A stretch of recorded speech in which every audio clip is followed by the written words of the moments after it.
Sementara pemirsa, di tengah perang yang sedang berlangsung, Presiden Iran Masoud Pezeshkian kunjungi supermarket dan menemui warga. Pezeshkian mengecek stok kebutuhan pokok dan memastikan distribusi untuk warga aman.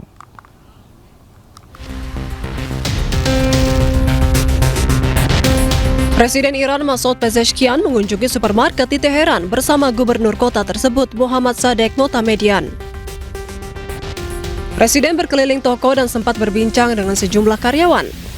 Kunjungan terlihat santai tanpa pengawalan meski serangan udara dari AS dan Israel masih berlangsung. Dalam kunjungan ini, Presiden juga menyapa sejumlah warga Iran. Kunjungan digelar mendadak dan baru diketahui publik setelah media pemerintah Iran menayangkan rekaman kegiatannya. دستوراتی رو صادر کردن هم در بحث لزوم توجه به بحث تأمین به موقع کالاهای اساسی و مایحتاج عمومی مردم، هم در بحث نظارت بر توزیع و به ویژه نظارت بر قیمت‌ها. Langkah ini dinilai sebagai bagian upaya Presiden melihat langsung kondisi masyarakat, khususnya di tengah tekanan ekonomi yang masih dirasakan warga Iran dalam beberapa waktu terakhir. Presiden memastikan kebutuhan-kebutuhan pokok tersedia dan distribusi berjalan aman di tengah perang yang masih berlangsung.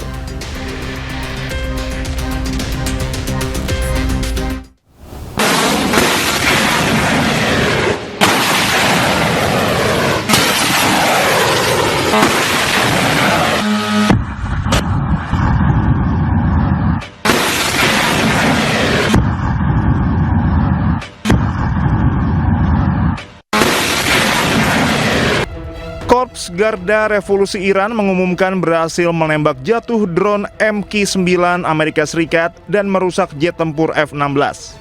Serangan dilakukan unit Angkatan Laut dan Angkatan Udara Garda Revolusi Iran menggunakan sistem rudal jarak menengah, jarak jauh, serta drone serang.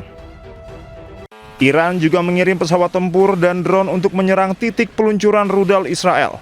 Rudal Garda Revolusi Iran juga menghantam sebuah jet tempur F-16 Amerika Serikat di wilayah selatan Iran sehingga mengalami kerusakan berat. Iran memperingatkan Amerika Serikat jika penargetan terhadap fasilitas industri Iran kembali terjadi, akan ada potensi eskalasi yang lebih lanjut. Pemirsa, militer Iran merilis rekaman peluncuran drone yang menargetkan pangkalan milik tentara Israel di Tel Aviv.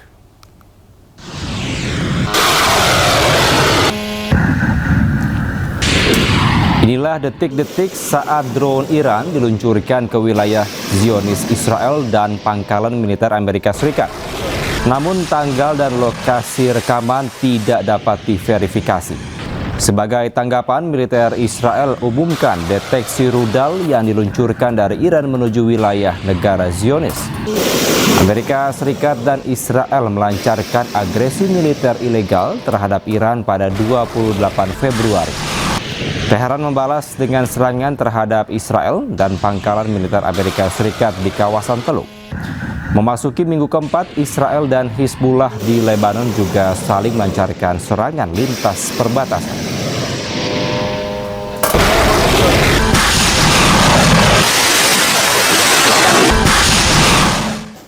Serangan drone Iran menghantam pusat elektronik dan radar strategis Israel di Haifa serta fasilitas bahan bakar di Bandara Ben Gurion. Iran mengklaim serangan ini berdampak langsung pada kemampuan pertahanan udara Israel, termasuk sistem pencegat rudal dan drone.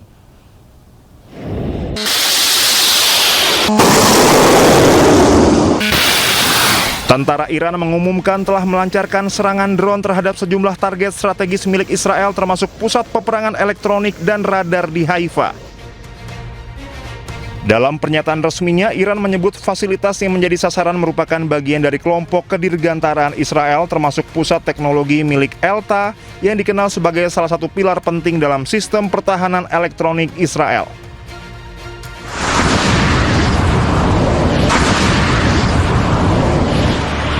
Selain itu, Iran juga mengklaim telah menyerang fasilitas penyimpanan bahan bakar di Bandara Ben Gurion yang disebut salah satu pusat logistik penting bagi operasi udara Israel. Menurut Iran, Elta merupakan industri pertahanan yang memproduksi berbagai sistem canggih, mulai dari radar susunan bertahap, sistem peringatan dini, hingga teknologi pemantauan satelit. Iran menilai serangan tersebut berdampak signifikan terhadap kemampuan Israel dalam mendeteksi dan mencegat serangan rudal maupun drone. Iran juga menyatakan gangguan terhadap fasilitas bahan bakar di Bandara Ben Gurion dapat mempengaruhi operasional penerbangan militer Israel, khususnya dalam mendukung operasi udara di kawasan.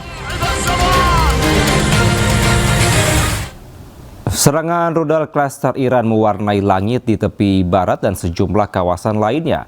Serangan ini berhasil menggempur instalasi militer dan fasilitas vital di Israel.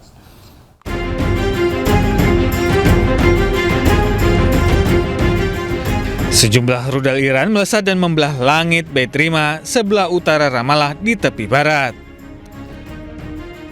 Rudal klaster ini berhasil menggempur instalasi militer dan fasilitas vital di Israel.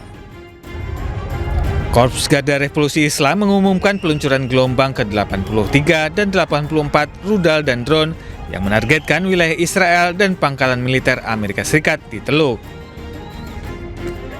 Sementara itu, tentara penjajah mengumumkan telah mendeteksi rudal yang diluncurkan dari Iran menuju wilayah negara Israel.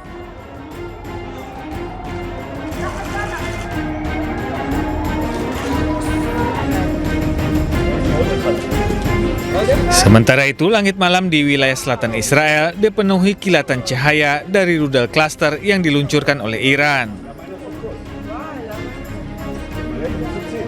Rudal klaster Iran dikenal mampu memecah menjadi banyak bom kecil di udara. Hal ini membuat rudal Iran sulit dicegat sepenuhnya oleh sistem pertahanan udara Zionis. Serangan balasan Iran ini menjadi bagian dari eskalasi konflik yang terus memanas antara Iran, Israel, dan Amerika Serikat. Eskalasi tersebut menyebabkan harga minyak naik hingga lebih dari $100 per barel dan memicu protes di beberapa negara.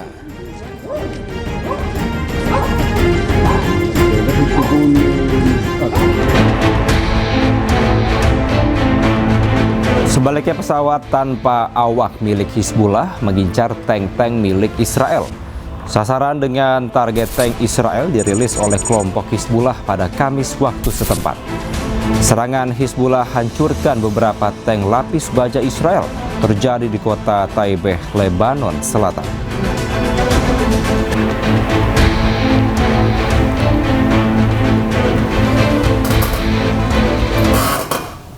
Pemirsa, Houthi meluncurkan serangan rudal balistik pertama dengan mengarah ke daerah militer Israel yang berada di wilayah Palestina Selatan.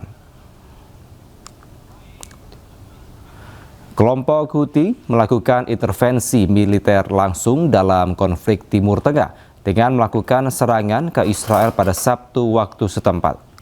Serangan yang dilakukan dari Yaman sebagai bentuk aliansi baru untuk terlibat dalam perang melawan Amerika Serikat dan Israel. Peluncuran operasi militer pertama mereka ke Israel menargetkan daerah permukiman dan bangunan militer milik Israel di Palestina Selatan. Angkatan bersenjata Yaman telah melakukan operasi militer pertama menggunakan rentetan rudal balistik. تنفيذا لما ورد في بيان القوات المسلحة اليمنية السابق بشأن التدخل العسكري المباشر دعما وإسنادا للجمهورية الإسلامية في إيران ولجبهات المقاومة في لبنان والعراق وفلسطين، ونظرا لاستمرار التصعيد العسكري واستهداف البنية التحتية وارتكاب الجرائم والمجازر بحق إخواننا في لبنان وإيران والعراق وفلسطين، فإن القوات المسلحة اليمنية بعون الله تعالى وبالتوكل عليه نفذت أول عملية عسكرية، وذلك بدفعة من الصواريخ البالستية والتي استهدفت أهدافا عسكرية حساسة للعدو الإسرائيلي جنوبي فلسطين المحتلة.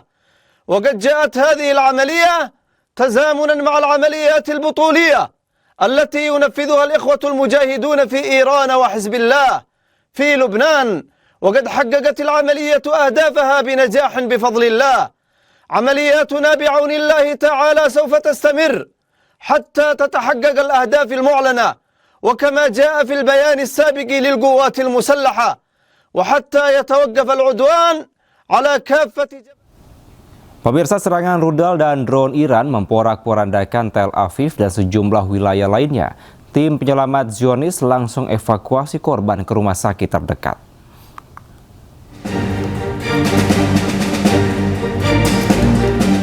Inilah kawah yang diduga akibat hantaman rudal klaster Iran pada sebuah bangunan tempat tinggal di Tel Aviv. Tim penyelamat dan keamanan yang tiba di lokasi langsung mengamankan area tersebut. Serangan ini menewaskan sedikitnya 1 orang dan melukai 4 orang lainnya. Sejumlah lokasi di sekitar Tel Aviv juga terkena pecahan rudal dan serpihan yang menyebabkan kerusakan yang signifikan. Komando Pertahanan Dalam Negeri Israel dikerahkan ke Tel Aviv setelah serangan rudal Iran pada Jumat malam. Petugas darurat berjibaku mencari korban di antara puing-puing bangunan tempat tinggal yang rusak. Korban terbaru ini menambah jumlah korban tewas di pihak Israel menjadi 16 orang. Sementara Iran telah melaporkan lebih dari 1.500 kematian sejak awal perang. Amerika Serikat sendiri telah mengkonfirmasi setidaknya 13 personel militer tewas dan lebih dari 200 terluka.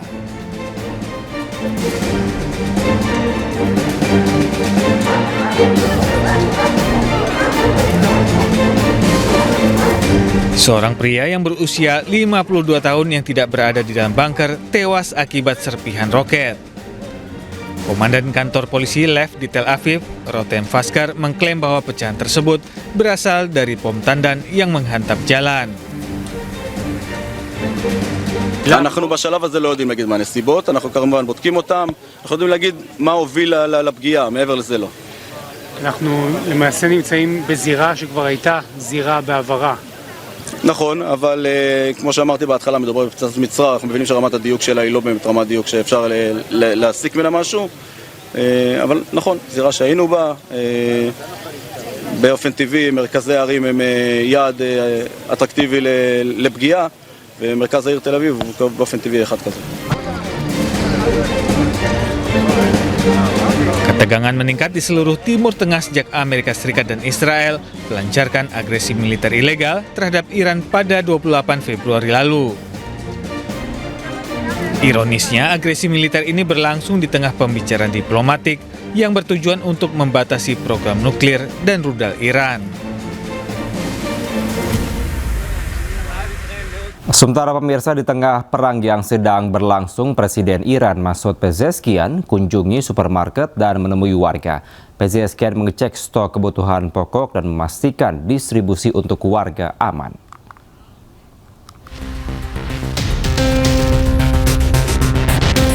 Presiden Iran Masoud Pezeshkian mengunjungi supermarket di Teheran bersama gubernur kota tersebut Mohammad Sadegh Motamedian.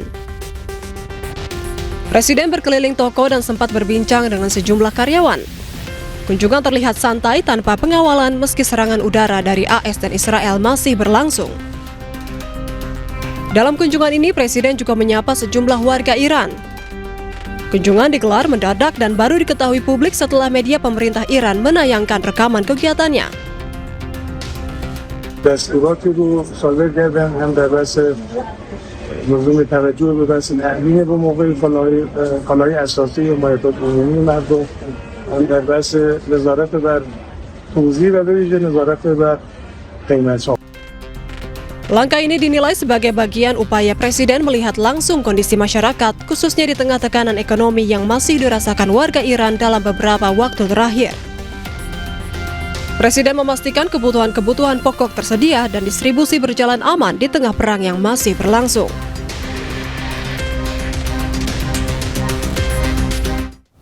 Pemirsa, Amerika Serikat mengirimkan ribuan pasukan tambahan dari Divisi Lintas Udara ke-82 ke kawasan Timur Tengah. Sementara itu, lebih dari 1 juta pejuang Iran dimobilisasi di tengah meningkatnya spekulasi rencana operasi darat oleh Amerika dan Israel.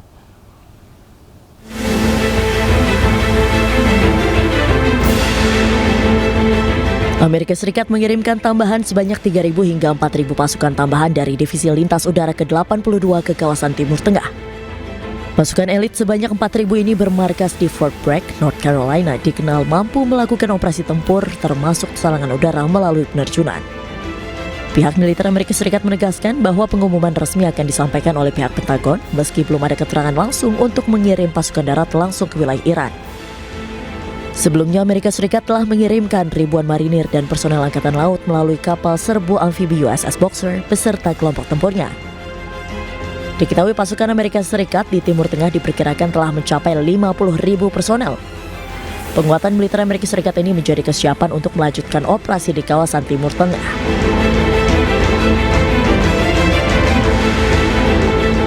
Sementara itu di sisi lain, Teheran menegaskan kesiapannya menghadapi kemungkinan konfrontasi langsung di wilayahnya. Dilansir dari media Iran Tasnim News Agency, lebih dari 1 juta pejuang Iran telah disiapkan untuk menghadapi potensi serangan darat Amerika Serikat. Laporan ini muncul setelah kabar mengenai operasi darat terhadap Iran diduga telah direncanakan oleh AS. Media militer Iran menyatakan kesiapan penuh dan menyebut wilayah Iran sebagai medan tempur bagi pasukan yang terlatih. Selain itu juga terjadi lonjakan pendaftaran dari kalangan pemuda ke Basij, Garda Revolusi Iran dan militer untuk ikut serta dalam potensi konflik darat.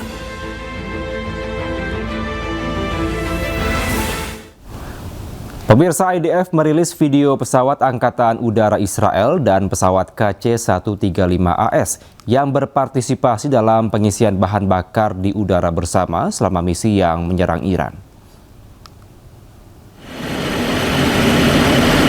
Waktu dan lokasi pasti dari rekaman tidak dapat diverifikasi secara independen. Video menunjukkan sebuah port yang dapat diperpanjang yang dikenal sebagai bom menempel pada pesawat penerima untuk menyalurkan bahan bakar. Sebelumnya dalam konflik tersebut, sebuah pesawat pengisian bahan bakar AS jatuh di Irak dan menewaskan 6 orang di dalamnya.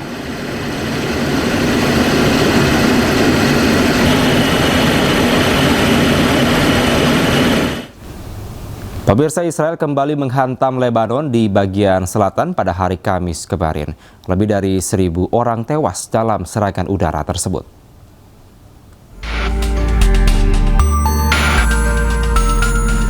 Israel merilis rekaman serangan udara yang menargetkan posisi Hizbullah di Lebanon Selatan.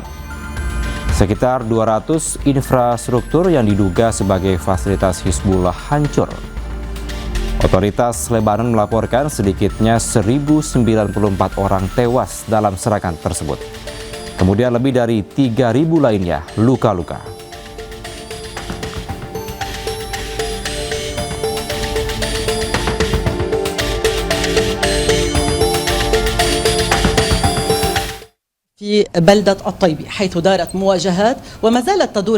Israel juga mengklaim serangannya ke Lebanon menewaskan 3 jurnalis, salah satunya Ali Hassan Shoaib. Aksi ini dilakukan karena Israel mengklaim ketiga jurnalis terafiliasi dengan jaringan Hizbullah.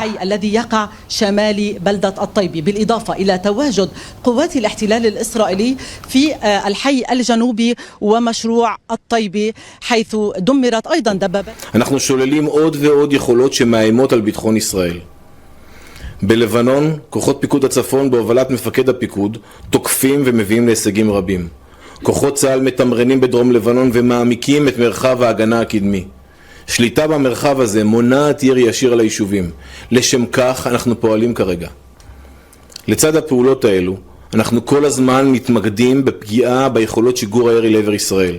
חיסלנו עד עכשיו למעלה מ-850 מחבלי חיזבאללה. היום תקפנו וחיסלנו בלבנון את עלי חסן שואב, מחבל ביחידת המודיעין של כוח רדואן. Pemirsa, jutaan demonstran berkumpul di seluruh Amerika Serikat untuk menentang Presiden Donald Trump. Mereka melampiaskan kemarahan atas gaya pemerintah yang dinilai otoriter, kebijakan imigrasi garis kerasnya, serta perang dengan Iran.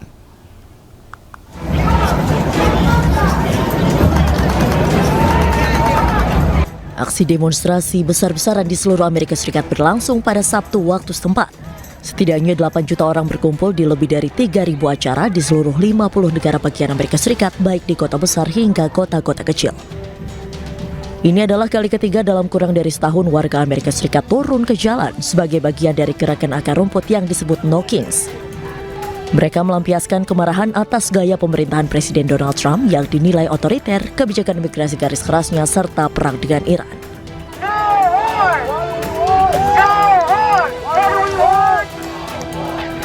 Di New York, ribuan demonstran berkumpul termasuk aktor peraih Oscar Robert De Niro. Para demonstran membawa poster yang menunjukkan penentangan terhadap Trump.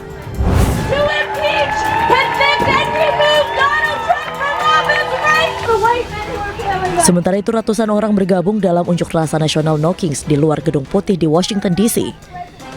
Mereka juga mengecam kebijakan imigrasi, langkah-langkah tarif, dan operasi militer luar negeri Presiden Amerika Serikat Donald Trump. Para pengunjuk rasa mengibarkan bendera AS serta memegang papan bertuliskan pesan-pesan seperti tidak ada perang, tidak ada ICE, tidak ada raja.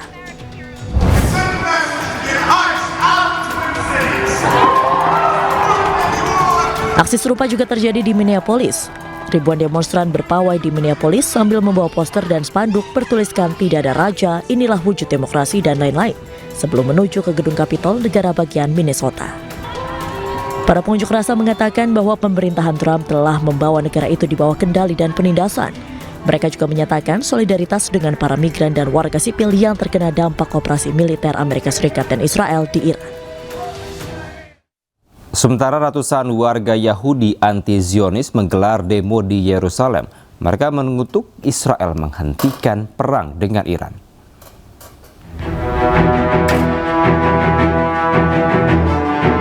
Pusat kota di kawasan Yerusalem dipenuhi warganya yang berunjuk rasa. Mereka berkumpul dan membawa papan yang bertuliskan hentikan perang dengan Iran.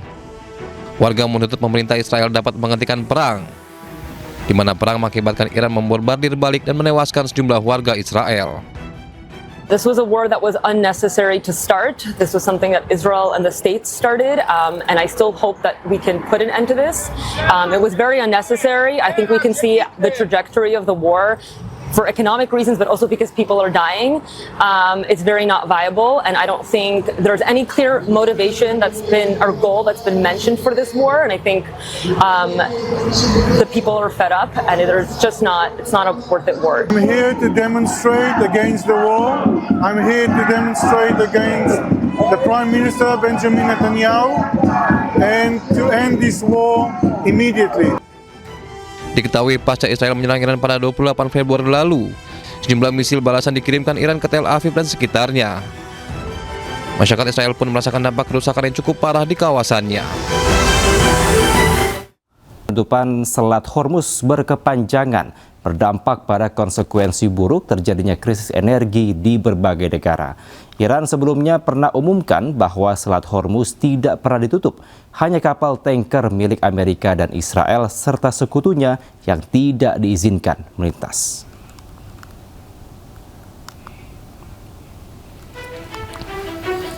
Selat Hormuz menjadi jalur laut strategis, namun kini dibatasi setelah konflik Amerika-Israel dengan Iran. Iran sudah mengizinkan kapal tanker sejumlah negara untuk melintas, di antaranya 5 negara yang dianggap Iran sebagai sahabat, yakni Tiongkok, Rusia, India, Irak, dan Pakistan.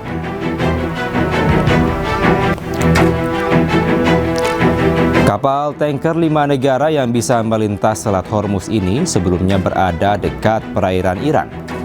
Kapal tanker kelima negara bisa melintas setelah mendapatkan persetujuan langsung dari Teheran.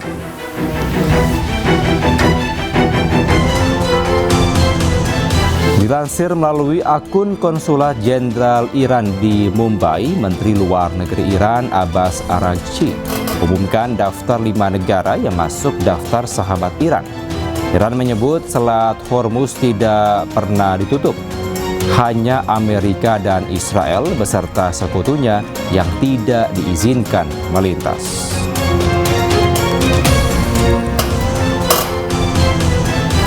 Sementara 3 negara lainnya menyusul. Kapal milik Bangladesh, Thailand, serta Malaysia diizinkan melintasi Selat Hormuz. Ketiga negara ini menempuh jalur diplomasi langsung dengan Iran.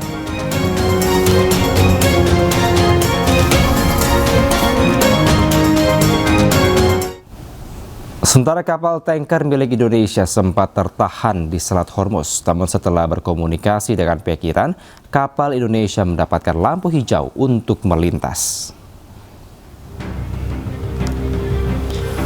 Sebanyak 2 kapal tanker Indonesia yang sempat tertahan mendapatkan sinyal positif untuk bisa keluar dari Selat Hormuz. Kedua kapal ini sempat tertahan imbas perang antara Amerika Serikat dan Israel melawan Iran.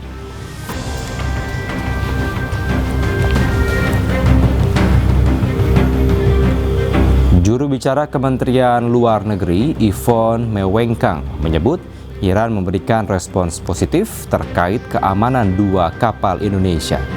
Setelah adanya respons positif, Kemlu menyebut Pertamina perlu menyiapkan beberapa hal teknis demi keselamatan para kru kapal. Dengan demikian, ketika Iran memberikan izin melintas, semua bisa berjalan dengan aman.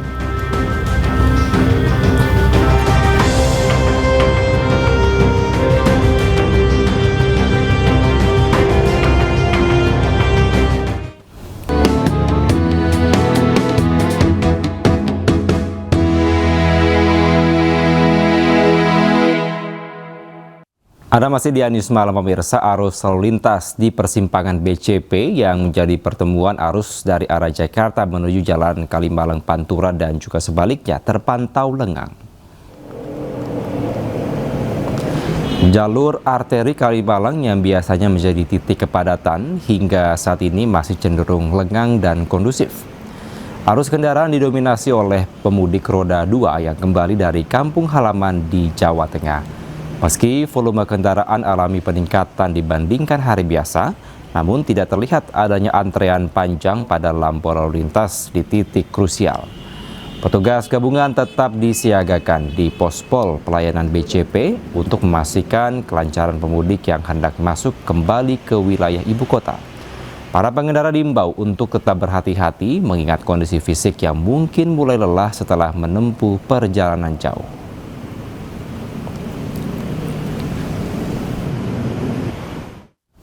Sementara di Lantas Polda Jawa Barat, Kombes Raidian Kokrosono mengatakan arus mudik dan balik lebaran lancar.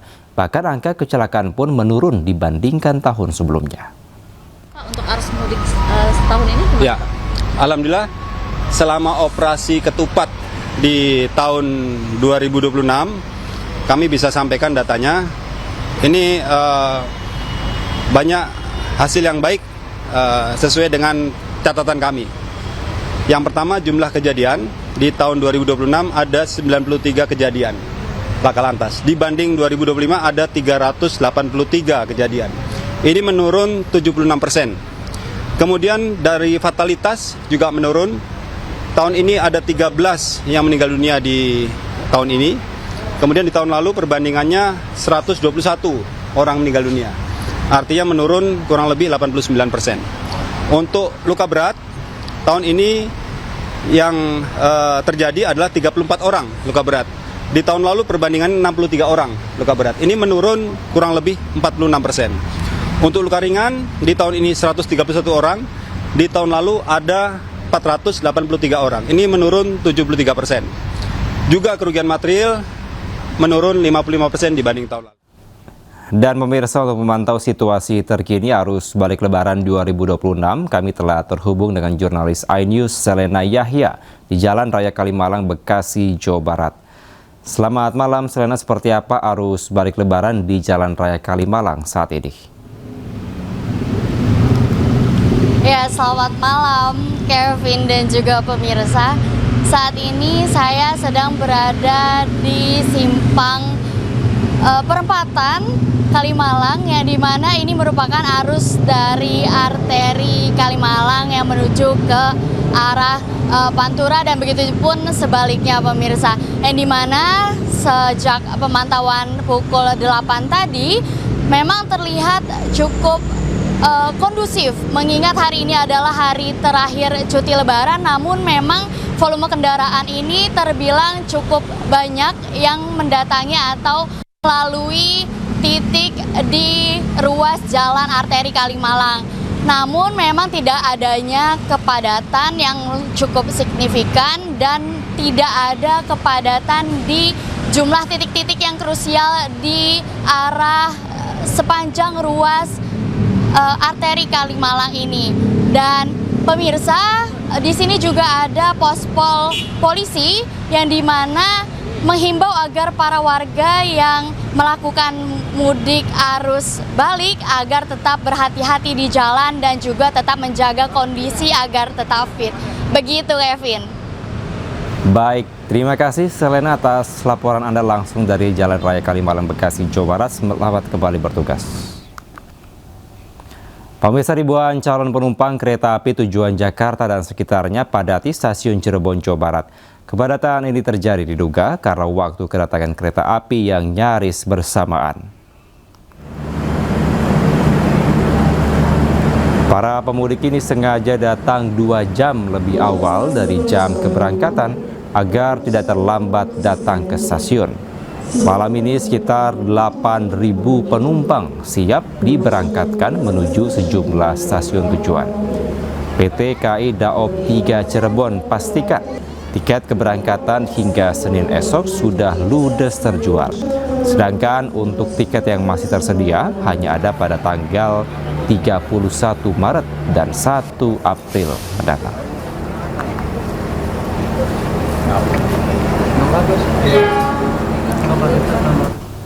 Pemirsa, pemudik balik juga padati stasiun kereta cepat Wush di Padalarang, Bandung Barat, Jawa Barat. Hari ini 12.000 tiket telah terjual.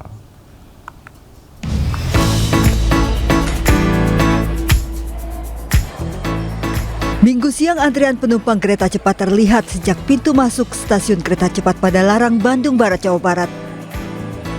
12.000 tiket sudah terjual, namun diprediksi bertambah hingga 20.000 seiring penjualan tiket masih berlangsung hingga waktu keberangkatan dari stasiun Padalarang. Tingginya mobilitas di masa arus balik menunjukkan pergerakan masyarakat kembali ke Jakarta setelah berlibur Lebaran. Tiketnya sudah terjual dari arah Bandung dan Jakarta, seluruhnya total mencapai sekitar 12.000 tiket, di mana jumlahnya masih akan terus bertambah seiring dengan penjualan yang masih akan terus berlangsung hingga keberangkatan terakhir pukul 21.23 dari stasiun Padalarang. Total 293.000 tiket terjual selama perjalanan 13 hingga 30 Maret 2026. Dari Bandung Barat, Jawa Barat, Yuwono, iNews melaporkan.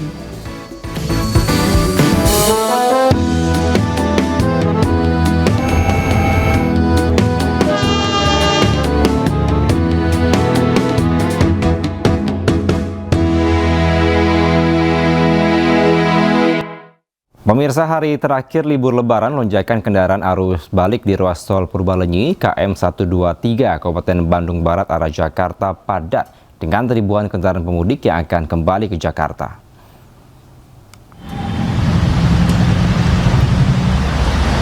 Antrean dan kepadatan kendaraan di ruas tol Purbalenyi, tepatnya di kilometer 123 Padalarang, Kabupaten Bandung Barat, Minggu malam. Ribuan kendaraan yang didominasi mobil pribadi dan bus dari arah Bandung menuju Jakarta. Kendaraan para pemudik yang hendak kembali ke kota tujuan asal seperti Jakarta, Bogor, Sukabumi, dan Cianjur. Diprediksi lonjakan kendaraan akan terus terjadi hingga Minggu malam seiring berakhirnya libur Idul Fitri.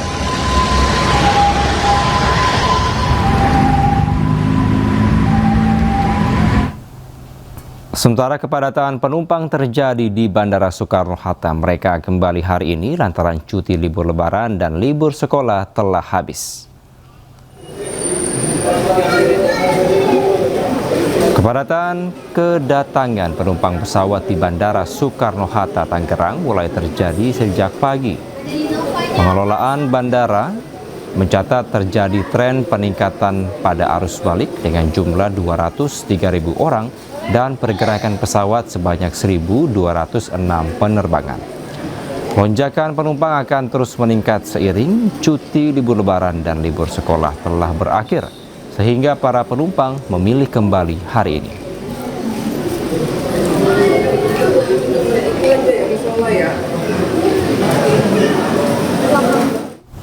Dan pemirsa, untuk mengetahui situasi terkini arus balik Lebaran 2026, kami telah terhubung dengan jurnalis iNews di beberapa titik. Ada Ervan David di Stasiun Bandung, Jawa Barat, dan Hasnugara di Bandara Soekarno-Hatta, Tangerang, Banten. Kita akan ke Ervan terlebih dahulu. Selamat malam, Ervan. Seperti apa situasi di Stasiun Bandung malam ini?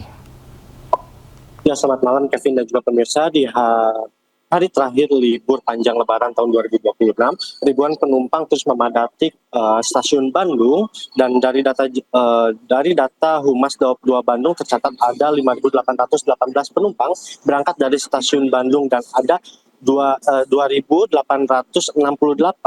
penumpang berangkat dari stasiun Kiara Condong dengan total 21.130 penumpang yang berangkat dari seluruh wilayah yang ada di wilayah Daob 2 Bandung. Sementara untuk penumpang yang datang ke stasiun Bandung sebanyak 6.012 penumpang, dan ada 5.112 penumpang yang datang dari stasiun Kiara Condong, yang total ada 21.208 penumpang yang datang ke seluruh stasiun yang ada di Daob 2 Bandung. Dan tercatat dari tanggal 11 Maret hingga saat ini tanggal 29 Maret tercatat ada 406.753 tiket yang sudah terjual dari total okupansi sebesar 117%. Dan kami menghimbau kepada para penumpang yang ingin kembali ke kota asalnya untuk tetap menjaga barang bawaannya selama perjalanan ke kota asal dan juga kampung halaman. Demikian dapat kami sampaikan di stasiun Bandung. Kembali ke Anda, Kevin. Baik, hingga malam ini stasiun Bandung masih ramai. Kita selanjutnya bergeser ke Bandara Soekarno-Hatta. Ada rekan Hasnugara. Hasnugara, seperti apa kondisi malam ini di bandara? Ya, selamat malam Kevin dan juga pemirsa. Dapat kami laporkan memang berakhirnya libur Lebaran membuat penumpang terus berdatangan di Bandara Internasional Soekarno-Hatta. Tepatnya pada malam hari ini di Terminal 2, para penumpang juga terus berdatangan dari berbagai kota besar. Di antaranya memang kota-kota yang diprediksi oleh Bandara Soekarno-Hatta, yaitu dari Denpasar, Kuala Namu, Makassar, Surabaya, dan juga Padang. Ya, Kevin, memang pada hari ini merupakan jumlah terbanyak prediksi pengelola Bandara Soekarno-Hatta sebanyak 203.000 pergerakan penumpang, di mana memang baik kedatangan itu sebanyak 108.000 orang dan diikuti oleh penerbangan sebanyak 1.206 pesawat yang melayani rute domestik dan juga internasional. Ya, Kevin, pengelola bandara memang telah menyiagakan ribuan personilnya untuk membantu pelayanan bagi para penumpang yang akan kembali ke Jakarta, yakni di mana ada pelayanan percepatan bagasi agar tidak terjadi penumpukan penumpang yang akan pulang ke rumah mereka masing-masing. Kevin, berdasarkan posko angkutan yang dibuka pada 13 Maret lalu, sebanyak 2,6 juta sudah terlayani oleh Bandara Soekarno-Hatta hingga hari ini, yang diproyeksikan hingga 3 juta penumpang. Sebelumnya memang terjadi penerbangan delay atau keterlambatan, namun hingga saat ini sudah mulai berdatangan para penumpang. Demikian, Kevin. Baik, Bandara Soekarno-Hatta, Tangerang, Banten masih ramai hingga malam hari ini. Terima kasih Hasnugara atas laporan Anda. Sebelumnya ada rekan Ervan David di Stasiun Bandung, Jawa Barat. Selamat kembali bertugas, rekan-rekan. Pemirsa, berpotensi pecah rekor, hampir 50.000 kendaraan melintas arteri Pantura Cirebon, Jawa Barat pada Minggu siang. Angka ini lebih tinggi dibandingkan kemarin.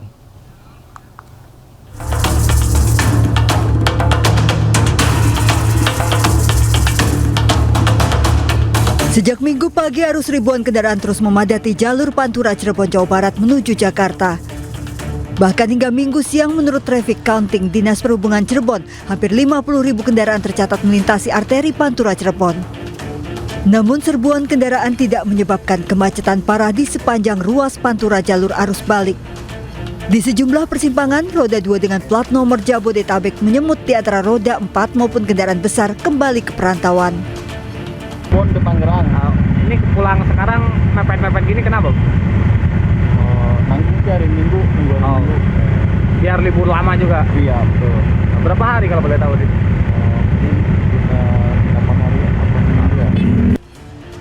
Diprediksi lonjakan volume kendaraan berpotensi pecah rekor tertinggi arus balik yang melalui arteri Pantura Cirebon hingga Minggu malam, seiring berakhirnya libur panjang Lebaran.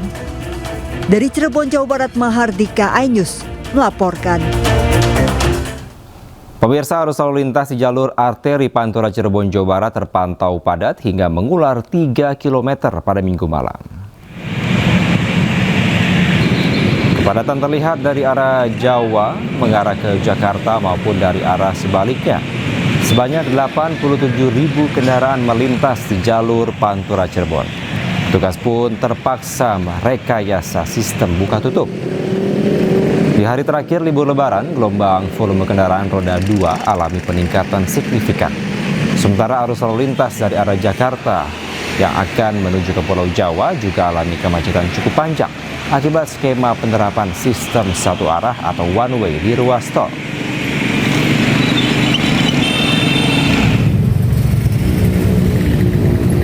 Sementara puluhan ribu pemudik sepeda motor dan juga mobil kembali padati ruas jalur arteri Karawang, Jawa Barat.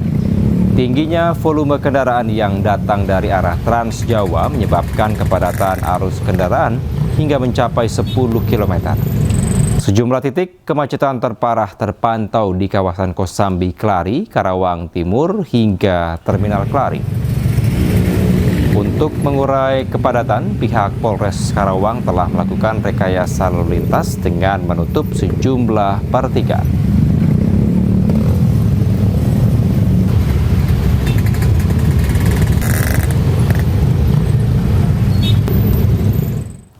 Dan pemirsa, untuk mengetahui situasi terkini arus balik Lebaran 2026, kami telah terhubung dengan jurnalis iNews di beberapa titik. Ada Rudi Setiawan di Jalan Arteri Karawang Timur, Jawa Barat, dan To Iskandar di Simpang 4 Palimanan, Cirebon, Jawa Barat. Kita akan ke Rudi Setiawan terlebih dahulu. Selamat malam. Rudi, seperti apa situasi terkini di Arteri Karawang?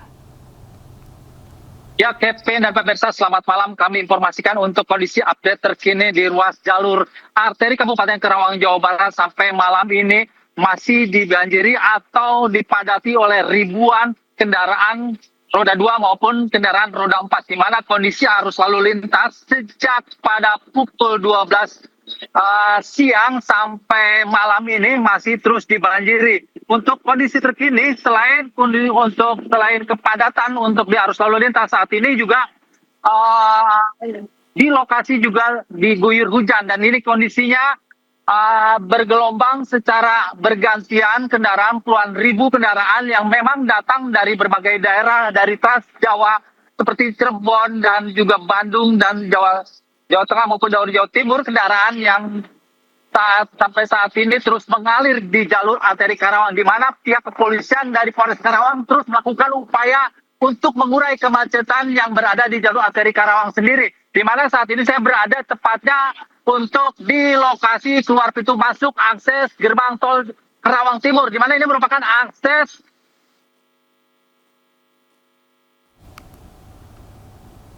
untuk menseleksi kendaraan-kendaraan sumber roda 3 yang masih sampai malam ini masih dilarang atau tidak diperbolehkan masuk kendaraan ke ruas tol Jakarta Cikampek, dan mereka harus melintasi ke jalur arteri untuk masuk kemudian ke jalur arteri seperti ke Bekasi dan ke Jakarta untuk melintas karena tidak diperbolehkan. Kemudian perlu kami informasikan, memang kepadatan untuk sampai saat ini, Kevin, terjadi mulai dari pertigaan Dawan, di mana itu merupakan keluar akses gerbang tol Dawan Kalihurip. Dan ini merupakan kemacetan mulai dari gerbang keluar masuk pintu tol Dawan Kalihurip sampai gerbang tol pintu keluar masuk Karawang Timur. Ini ke lokasi saat ini juga masih padat berayap, di mana kondisi arus lalu lintas selain dipadati oleh ribuan kendaraan sepeda motor dan kendaraan pribadi, juga di sini juga dipadati oleh kendaraan truk-truk besar atau pembawa tembakau dan juga kendaraan barang-barang lainnya, di mana pihak kepolisian terus memperlakukan, bahkan ada sejumlah titik lokasi pertigaan yang sampai saat ini masih ditutup ya Kevin. Sementara dari terima kasih Rudi Setiawan atas laporan Anda langsung dari jalur arteri Karawang. Kita akan bergeser ke Simpang 4 Palimanan, Cirebon, Jawa Barat. Ada rekan To Iskandar, seperti apa situasi malam ini di sana? Baik, selamat malam Kelvin dan juga pemirsa. Dapat kami informasikan memasuki hari terakhir libur Lebaran. Suasana arus lalu lintas di jalur arteri Simpang 4 Palimanan Kabupaten Cirebon Jawa Barat sendiri hingga saat ini masih terdapat kepadatan yang cukup panjang, dan bahkan pada pukul-pukul yang tertentu di jam sore tadi mengakibatkan antrian yang cukup panjang, di mana antrian tersebut bisa mengular hingga 3 km lebih sendiri. Dan hingga saat ini juga pihak kepolisian dari Polresta Cirebon sendiri terus melakukan dan menyiagakan di titik-titik persimpangan. Seperti saya melaporkan saat ini karena memang di persimpangan ini merupakan titik rawan kemacetan, sehingga petugas kepolisian dari Polresta Cirebon sendiri memberlakukan rekayasa sistem buka tutup di jalur arteri ini. Dan dapat kami lihat juga di sini, Kelvin, akan suasana untuk hari malam ini, suasana arus lalu lintas ya dari arah Jawa yang mengarah Jakarta ini masih mengalami kepadatan hingga 800 meter sendiri, dan bahkan kondisi ini peningkatan jumlah volume ini akan terus meningkat, Kevin, di mana memang hari ini merupakan hari terakhir cuti bersama Lebaran sendiri, dan para pemudik ini akan melakukan perjalanan mereka di sepanjang jalur arteri Cirebon dan melintasi di Pantura Arjuna sendiri. Dan memang kalau kita melihat juga tidak hanya kendaraan sepeda motor, ya, di sini juga terdapat mobil pribadi yang melintas di jalur arteri ini. Dan berdasarkan data dari Dishub Kabupaten Cirebon sendiri, tercatat hingga saat ini sudah 87.000 kendaraan yang mengarah ke sejumlah ibu kota, yakni seperti Jakarta dan Bandung sendiri. Dan memang kalau dilihat juga untuk situasi di saat ini juga arus lalu lintas memang masih terrelatif ramai lancar gitu. Baik. Dan diprediksikan volume ini akan terus meningkat pada Senin dini hari, seperti itu. Sementara demikian. Baik. Ya, baik. Terima kasih Toy Scanner atas informasi Anda langsung dari Simpang 4 Palimanan Cirebon Jawa Barat. Dan sebelumnya ada rekan Rudi Setiawan di jalur arteri Karawang Jawa Barat. Selamat kembali bertugas rekan-rekan. Pemirsa, akibat pengemudi ikuti petunjuk Google Maps, mobil pemudik asal Jakarta terguling ke sungai. Beruntung semua penumpang mobil selamat. Hari ini ada mobil terguling. Warga merekam mobil pemudik yang tercebur ke Sungai Kauyat di Desa Ketanggungan, Kecamatan Ketanggungan, Kabupaten Brebes, Jawa Tengah. Video amatir ini kemudian viral di media sosial. Peristiwa berawal saat pemudik hendak pulang mudik dari Brebes ke Kebumen, Jawa Tengah. Namun akibat ada pengalihan arus, jalur mudik dialihkan melalui jalan lain. Pengemudi kemudian menggunakan Google Maps, namun malah diarahkan melalui jalan perkampungan pinggir sungai. Akibat jalan tertutup dan ada tenda hajatan warga, mobil pemudik lalu berjalan mundur dan tiba-tiba saja terguling dan terjebur ke sungai. Berhubung dia di depan ditutup kan ada hajatan, ada cara, akhirnya disuruh mundur balik. Ternyata setelah itu ya mundur, pas mundur itu ya karena mungkin jalanannya masih licin karena bekas banjir, ya tergelincir. Setelah hampir 5 jam terjebak di sungai, mobil berhasil diderek. Evakuasi mobil menjadi tontonan warga setempat. Dari Brebes, Jawa Tengah, Yunibar Ainus melaporkan.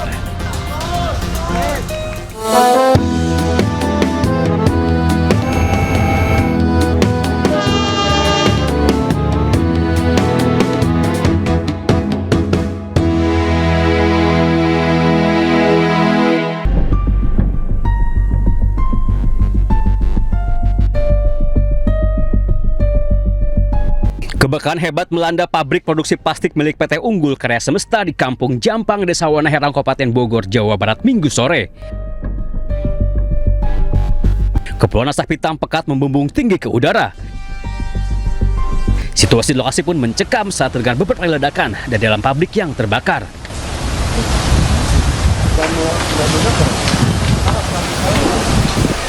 Api dengan cepat menjalar ke bagian bangunan lain. Besarnya api diduga dipicu banyaknya material mudah terbakar. Tim pemadam kebakaran Kabupaten Bogor berjibaku menjinakkan api agar api tidak merembet ke bangunan lain, termasuk ke permukiman warga. 11 unit mobil pemadam kebakaran diterjunkan.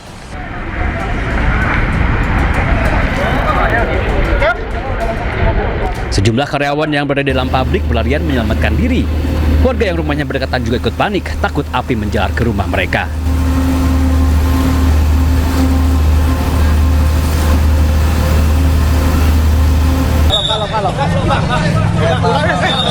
Sempat terjadi adu mulut antara sejumlah warga dengan relawan di lokasi kebakaran. Untuk awal langsung membesar ke laporan dari sektor Gunung Putri dan Cilengsi langsung merapat ke lokasi. Sampai sekarang api belum dapat dikuasai. Sementara itu, penyebab kebakaran diduga berasal dari sambaran petir yang mengenai area lantai 2 pabrik. Hingga Minggu petang, proses pemadaman masih terus berlanjut. Di Kabupaten Bogor, Jawa Barat, Cahyat Supriyatna, iNews melaporkan. Informasi lainnya pemirsa, Presiden Prabowo Subianto tiba di Bandar Udara Haneda, Tokyo, Jepang untuk melakukan kunjungan resmi perdananya sebagai Presiden Republik Indonesia.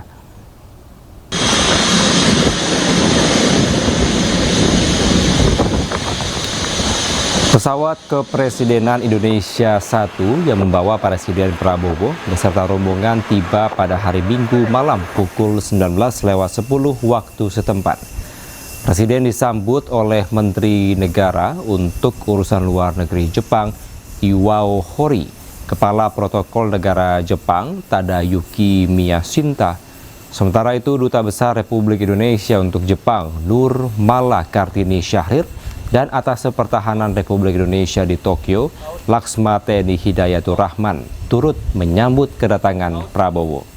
Presiden Prabowo Subianto diagendakan untuk melakukan panggilan kenegaraan Kaisar Jepang Naruhito. Selain itu, Kepala Negara juga dijadwalkan melakukan pertemuan bersama Perdana Menteri Jepang Sanae Takaichi.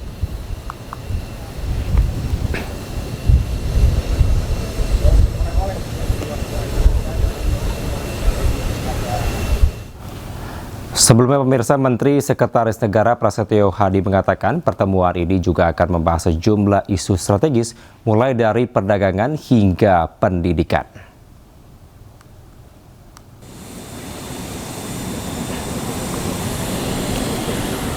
Pertemuan Prabowo dengan Kaisar Naruhito hingga Perdana Menteri Takaichi untuk memperkuat kerjasama. Hubungan persahabatan kedua negara juga perlu dijaga. Indonesia dan Jepang akan membahas isu perdagangan hingga teknologi. Pertemuan ini juga akan menyinggung kerjasama di bidang kehutanan dan lingkungan.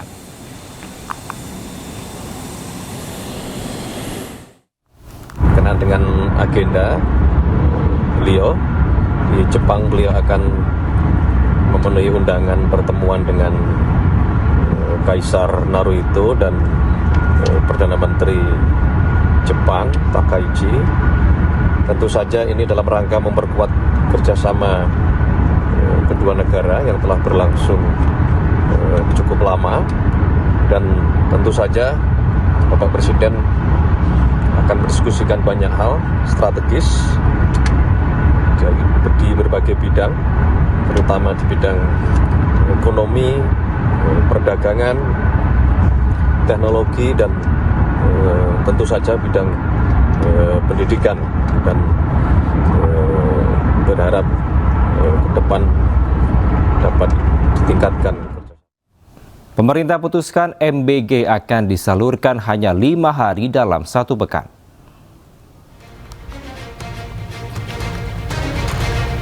Setelah berjalan hampir 2 tahun, Badan Gizi Nasional menetapkan kebijakan baru terkait pembagian MBG bagi pelajar dan ibu hamil. Untuk para pelajar, selanjutnya MBG akan disalurkan selama 5 hari dalam sepekan, atau dari hari Senin hingga hari Jumat. Keputusan ini diambil setelah rakortas virtual bersama Presiden Prabowo Subianto. Namun menurut Kepala Badan Gizi Nasional Dadan Hindayana, khusus bagi daerah 3T atau terdepan, terluar, dan tertinggal, dan daerah dengan risiko stunting tinggi, MBG tetap disalurkan selama 6 hari. Dadan menyebut langkah ini diambil untuk memastikan anak-anak di daerah khusus tersebut dapat tetap mengkonsumsi makanan dengan gizi yang cukup setiap hari.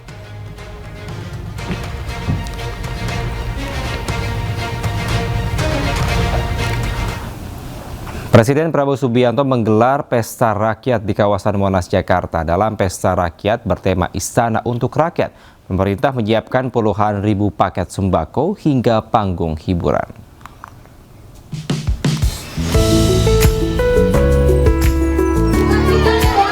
Presiden Prabowo Subianto menggelar pesta rakyat bertemakan Istana untuk Rakyat di kawasan Monas, Jakarta. Acara ini menghadirkan bazar, pasar murah, hingga panggung hiburan.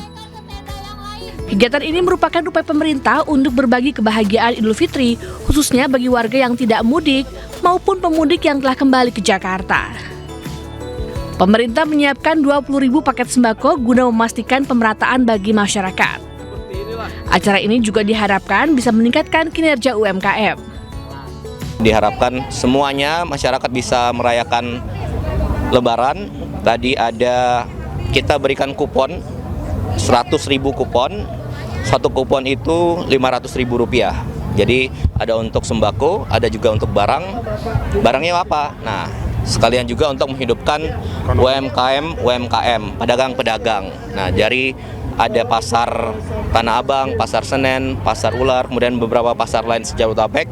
Melalui Pak Menteri UMKM, Pak Maman, dibawa ke sini, mereka jualan, kita beli barangnya. Nah, kemudian masyarakat yang datang gratis diberikan kupon, kemudian mereka menukarkan kupon itu. Kegiatan ini diharapkan bisa memperkuat peran dalam mendukung stabilitas pasokan pangan bagi masyarakat. Dari Jakarta, Tim Liputan iNews melaporkan. Informasi lainnya pemirsa, 9 jenderal akan mengajukan citizen lawsuit atau gugatan warga negara terhadap Pengadilan Negeri Jakarta Selatan. Refli Harun selaku koordinator Troya, tim kuasa hukum Roy Suryo Tiva menggelar konferensi pers pada Minggu siang. 9 jenderal, 6 kolonel, dan 2 warga sipil bergabung mengajukan gugatan terhadap PN Jakarta Selatan atas dugaan penyalahgunaan kekuasaan. Refli menyebut Pengadilan Negeri Jakarta Selatan diduga berupaya melakukan penyelundupan hukum dalam persangkaan di kasus dugaan ijazah palsu. Tidak hanya kepada PN Jaksel, gugatan warga juga akan diajukan terhadap KPU dengan turut tergugat Presiden ke-7 Joko Widodo. Hoax apalah itu enggak, kami sama sekali tidak akan melayani. Atas dugaan melakukan abuse of power berupa penyelundupan hukum dalam penersangkaan kasus ijazah palsu, terutama terhadap Roy Suryo dan Dr. Tiva. Citizen lawsuit, gugatan warga negara terhadap KPU, Komisi Pemilihan Umum, dan turut tergugatnya mungkin mantan Presiden Jokowi atau Presiden pada waktu itu, karena sudah lalai tidak mengerjakan tugasnya dalam melakukan verifikasi faktual terhadap dokumen yang diserahkan pada waktu itu ijazah, ya. Informasi berikutnya pemirsa, festival balon udara digelar di Ponorogo, Jawa Timur, namun satu balon terbakar dan jatuh di atas penonton. Ratusan penonton pun panik dan berlarian menyelamatkan diri.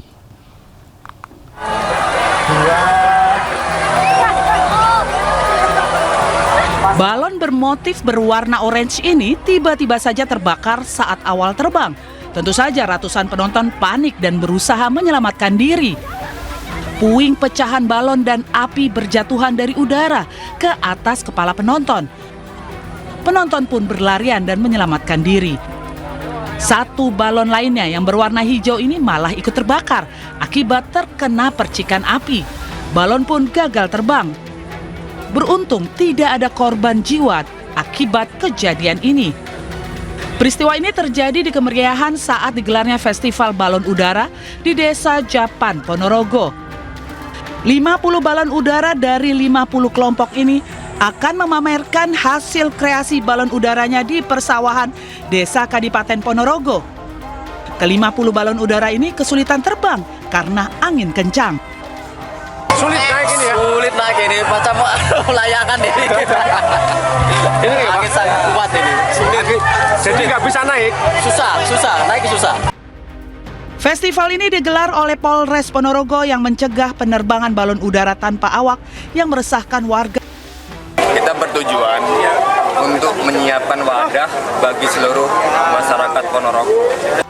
Rencananya kegiatan ini akan menjadi agenda tahunan sebagai potensi wisata, sekaligus untuk mencegah agar tidak ada warga yang menerbangkan balon udara tanpa awak sebab membahayakan dan memicu kebakaran.